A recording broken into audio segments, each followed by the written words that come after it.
4 billion years ago, asteroids rained down on the newly formed moon, tearing into the surface.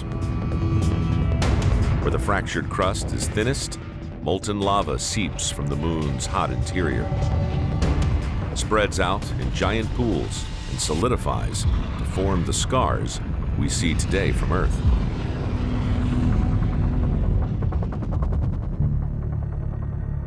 And strangely, although the moon rotates, the Earth's gravity holds onto it so tightly, the same face points towards us at all times, making the features on the far side of the moon a complete mystery. For all of history, the far side of the moon was invisible to the Earth. It's the back side. You can't see it. In 1959, Soviet spacecraft Luna 3 flies past the moon's far side and photographs it for the first time. Astronomers expect to see the familiar dark and light patches. They were in for a big surprise. When scientists saw the pictures, they were shocked.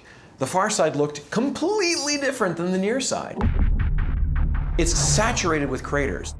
It just was such a huge dichotomy. Nobody was expecting that at all.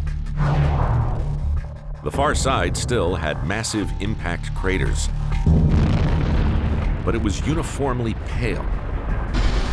It seemed like no dark lava had bled out onto the surface at all. But why? The only solution we could come up with is there's a difference in thickness between the crust of the near side and the crust of the far side. But the backside must be so thick that lavas are not able to come up through them and erupt out onto the surface. Instead, on the front side, where it's very thin, lavas can easily come up through cracks and flow out onto the surface. Recent NASA missions confirm the crust on the back of the moon is around 30 miles thicker than the crust on the front. The far side is thicker. It's not like, oh, part of it is and part of it isn't. No, it really, the other side of the moon has a thicker crust than the near side. That's bizarre. So one of the biggest mysteries in planetary science over the last about 50 years is, why is the crust of the far side so thick?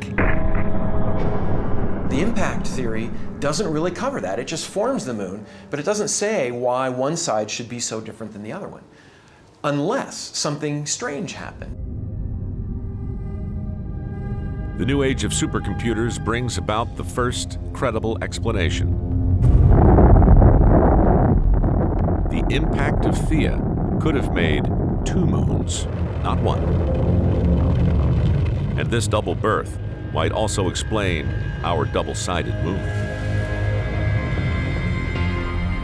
According to the theory, 4.5 billion years ago, there are two moons in the night sky. The smaller moon chases its larger sibling, gradually getting closer. Eventually, the two moons mush together in slow motion. And the smaller moon covers the far side of the larger moon, creating a new, much thicker crust. Not all impacts are high-speed, super violent events that eject material everywhere. Instead of just wham, smacking into it, it would have just merged with it, just been pulled apart and smeared out over the moon. Essentially, when you look at one half of the moon, you see more of one body, and when you look at the other side of the moon, you see more of the other body that kind of wrapped around the first body, and so it's thicker on that side.